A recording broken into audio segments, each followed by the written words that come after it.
Hello everyone. आज का topic हमारा धोलावीरा के ऊपर हम बात करेंगे, जो आर्कियोलॉजिकल साइट के हिसाब से निकली थी और इंडस वैली सिविलाइजेशन की। अगर हम साइट में बात करते हैं, पहले हमने हड़प्पा बात करी, फिर मोहनजोदारो बात करी, लोथल बात करी। अब उसी के जस्ट एकदम पास की ही जगह है जिसको धोलावीरा कहा जाता है गुजरात में, उसको आज प्रॉपरली देखेंगे। तो थोड़ा सा बस मैं देख रहा हूँ लाइव सेशन स्टार्ट हो गया है कि नहीं, उसके बाद फिर मैं क्लास स्टार्ट कर लेता हूँ। ठीक है। तो धोलावीरा के बारे में बात कर लेते हैं। तो आज की जो इंडस वैली सिविलाइजेशन, जिसको सिंधु घाटी सभ्यता कहा जाता है, उसमें एक धोलावीरा जो जगह है बहुत ज़्यादा फेमस है। और अभी आप जानते हैं 2021 की बात है, इसको यूनेस्को वर्ल्ड हेरिटेज साइट का दर्जा दे दिया गया है। यूनेस्को वर्ल्ड हेरिटेज साइट का वर्ष 2021 का टाइम था ये, तो इसको ज़रूर याद रखना है, ठीक है, यूनेस्को के हिसाब से। अब ये 2021 का क्वेश्चन इसलिए बन जाता है क्योंकि इंडस वैली सिविलाइजेशन की अगर हम बात करते हैं धोलावीरा के बारे में, भारत के हिसाब से यूनेस्को की साइट है और ये कभी भी स्टैटिक जीके वाइज क्वेश्चन बन जाता है। पहली बात इसकी बात करते हैं कि इसको डिस्कवर कब किया गया था। वर्ष 1967 का था और ये एसएससी का पूछा गया क्वेश्चन है, बहुत इंपॉर्टेंट है।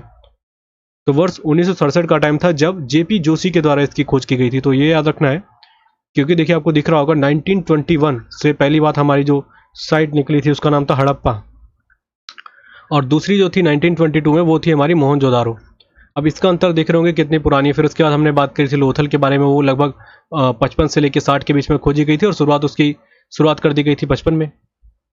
तो इसमें देख रहे होंगे अंतर कितना लग गया 1967 का। इसलिए ये आज भी माना जा रहा है कि इंडस वैली सिविलाइजेशन की जो 1500 साइट के अराउंड जो खोजी गई है, हो सकता है कि और भी बहुत सारी साइट है जो दबी होगी और जिसमें हम लोग रह रहे होंगे, ऐसा भी हो सकता है। इसलिए जो साइट है रह गई, इसका मतलब ये नहीं कि बस इतनी साइट है, और भी हो सकती है स्थल जो अगर हम बात करते हैं तो जेपी जोशी के द्वारा इसकी खोज की गई थी। अगर हम बात करें खोज, मतलब उन्होंने पहले इसका ये लगा लिया था कि यहाँ पे कोई भी इंडस वैली सिविलाइजेशन का पार्ट हुआ करती थी कोई भी जगह, ठीक है।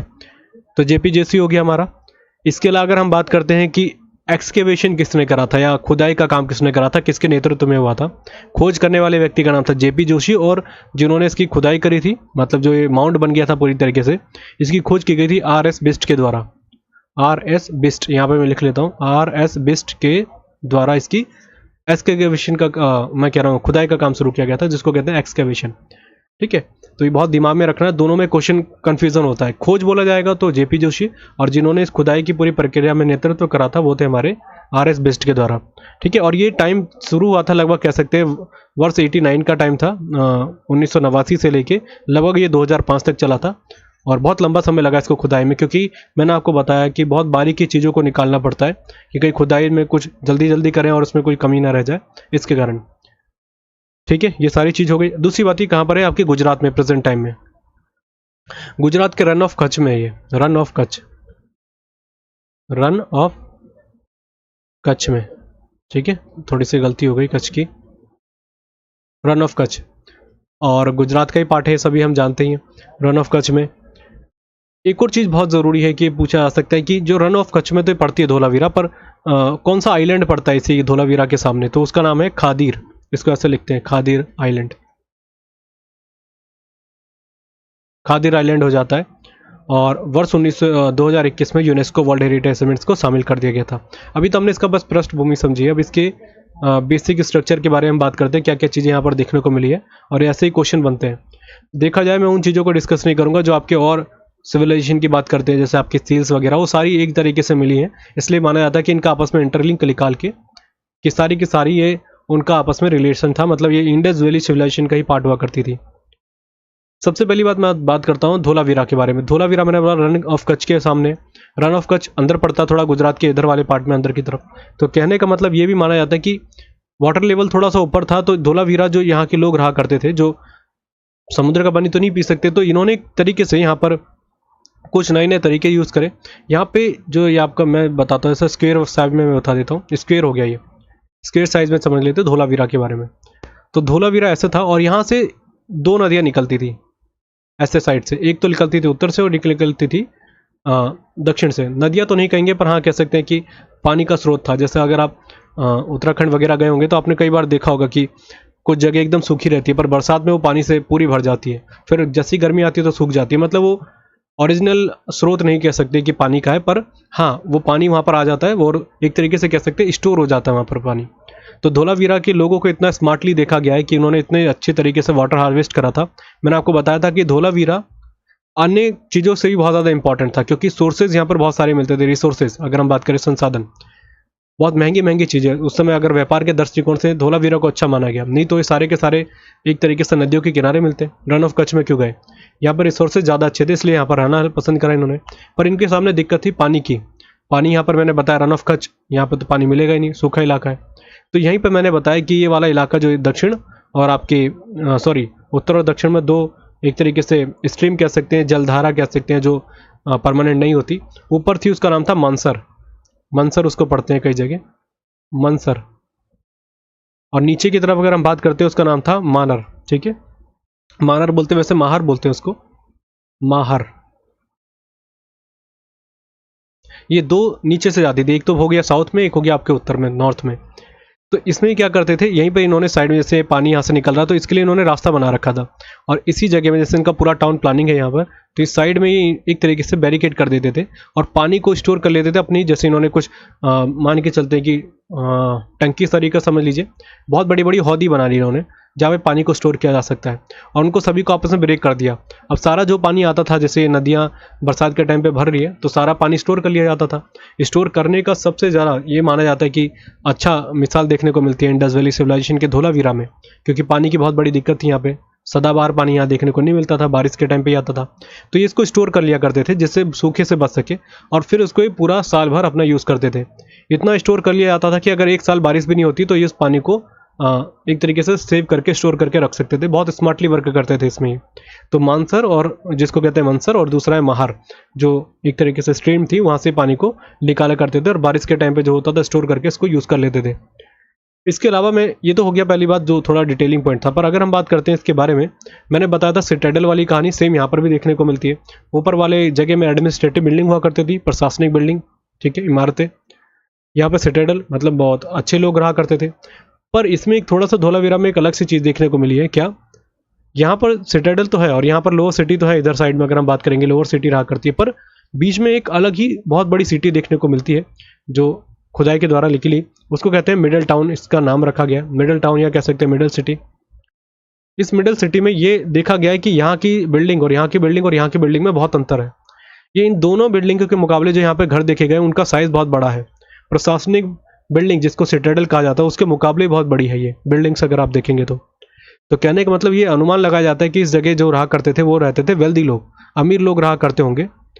इससे पता चल रहा है जो नीचे की तरफ रह रहे हैं उनके छोटे छोटे घर है। जैसे मैंने बताया कि अमूमन ये देखा गया कि हर घर में एक एक कमरा हुआ करता था मैक्सिमम, ज़्यादातर, और वो थोड़ा बहुत वेरिएट कर सकते हैं। जैसे आज के टाइम पे आप ज़्यादा पैसे वाले हैं तो आप अच्छे घर में रहेंगे, पर उस ज़माने में ऐसा नहीं हुआ करता था।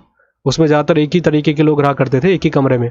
पर ये ऐसी जगह देखी गई मिडिल टाउन जो बहुत ज़्यादा बड़ा था कमरों वाइज, अगर उस तरीके से देखा जाए वेल्दी लगता था ये, ठीक है।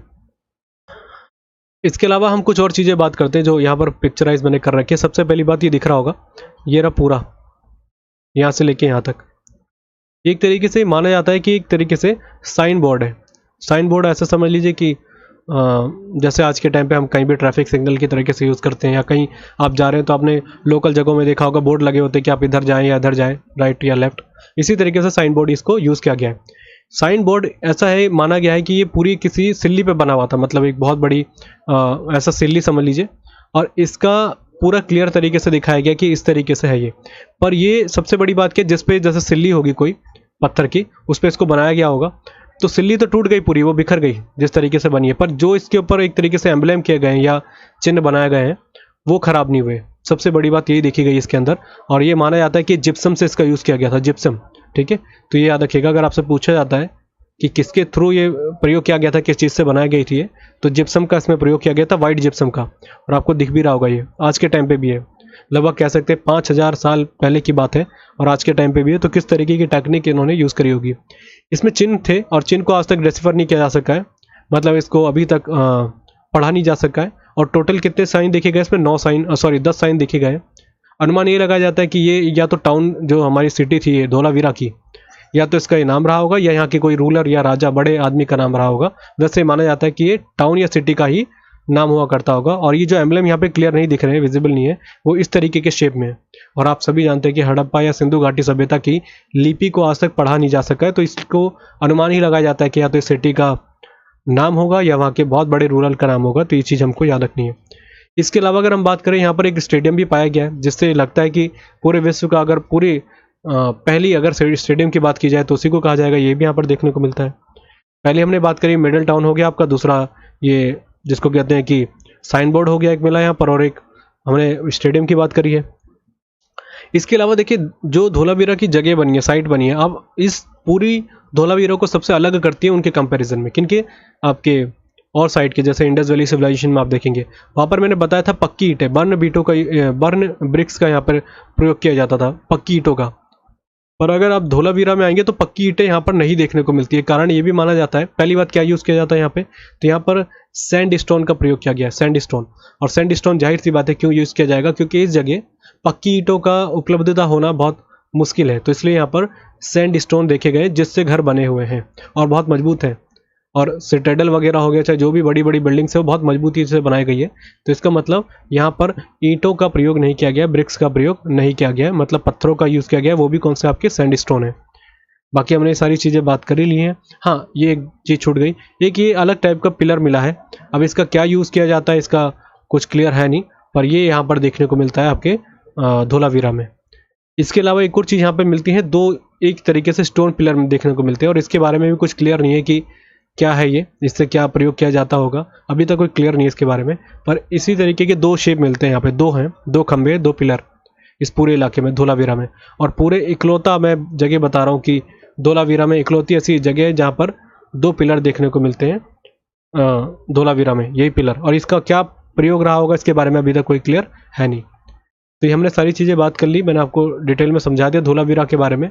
इतने फैक्ट बता दिए जो अगर आपके एग्जाम में यहाँ से आता है तो कोई क्वेश्चन बाहर देखने को ना मिले। बाकी प्रीवियस ईयर्स कोर्स लगाते रहे, मेरा मानना यह है कि अगर आप प्रीवियस ईयर्स लगाते रहेंगे तो आपका काम चलता रहेगा।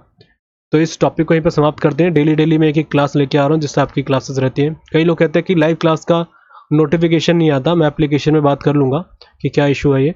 वैसे आप पूरे दिन में एक दो बार देख ले करें कि जैसे कोई मैं क्लास सही लाइव नहीं दे पाया, रिकॉर्डेड ही प्रोवाइड करा दी, तो कोर्स में जरूर देख ले करें। जिसका कोर्स अभी एक तरीके से बचा हुआ है, जैसे आपका हिस्ट्री का बचा हुआ है आपका, और स्टैटिक कंप्लीट कर ही लिया हमने, पॉलिटी भी कंप्लीट कर ही लिया है। अभी एक दो दिन में मैं कुछ इंपॉर्टेंट आर्टिकल और बात कर लूँगा उसमें, वैसे कंप्लीट है। अब जब हम इसको कंप्लीट तब करेंगे जैसे कुछ चीज़ें, जैसे मुझे प्रीवियस ईयर्स के लेटेस्ट क्वेश्चन अभी कंपाइल करके दूंगा तो इसमें शामिल कर देंगे। कहने का मतलब अब आपका काम बचा है, मैंने सिलेबस कंप्लीट करा दिया, बस आप प्रीवियस ईयर्स के क्वेश्चन लगाइए। फिर भी आपको लग रहा है पॉलिटी में कोई टॉपिक छूट गया तो आप डाउट सेशन में डाल दीजिएगा, मैं उसको करा दूंगा। वैसे मेरे हिसाब से मैंने पूरा कंप्लीट करा दिया है, एक दो टॉपिक रह गए यूपीएससी वगैरह जो आपके एग्जाम में इतने आते नहीं है। बाकी हिस्ट्री का एंशिएंट हिस्ट्री बच रहा है और वो हम काम कर ही रहे हैं, और ज्योग्राफी को हम खत्म करते ही ये सारा समाप्त हो जाएगा। तो बस आज के टॉपिक के लिए इतना मेरे को समझाना था। तो कल क्लास के साथ दूसरी देखेंगे, हमारी जो और हमारी जगह है उनको देखेंगे, ठीक है। तो कालीबंगन को देखेंगे, कल वाला पार्ट है जो हमारा। तो आज के टॉपिक के लिए इतना ही, थैंक यू।